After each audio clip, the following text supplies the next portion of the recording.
managing time as a pro athlete is easier. That's your job. So you get to manage it all. We get athletes here that, our education system still thinks they need to be in school for 7 hours a day and then hand them 3 hours of homework every night. But then we're telling them, you got to get to the gym 3-4 times a week and you got to be in here doing your skill work. And then now we're adding this component of, oh, hey, figure out some mental training too.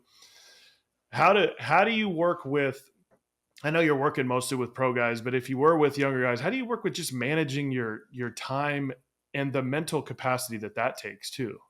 Man, that is such a hard question to answer because like to your point, like I would never want to take them away from those really important things like their schoolwork and like their skill work.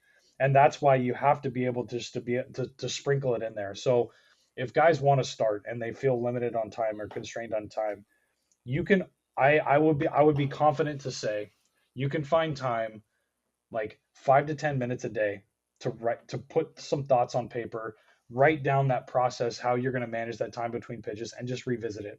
Like if you do nothing else, having some self awareness and giving yourself a very clear plan on how to manage that time between pitches, you're doing more than most of the population, right? Especially in the high school world, especially in like the travel youth world, you're doing way more than everybody else. So like and then I think on top of that, if you find a little additional, few minutes here and there, like practice your breathing, practice focusing on one thing at a time. The skill of focusing on one thing at a time, that's the separator. Because think about how fast our mind races. Thoughts pop in, they pop out.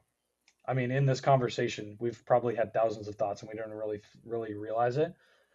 And if I can train myself to be able to lock in on one thing, like right now, I'm just looking at my water bottle. I'm just practicing focusing on one thing. And then I shift back to this. Like anyone listening to this can practice focusing on one thing at a time. And that skill set allows you to be more consistent pitch to pitch. So you don't need to necessarily, sit down with someone and have an hour long conversation to work on your mental game. You can do it at any moment of any day, all day long.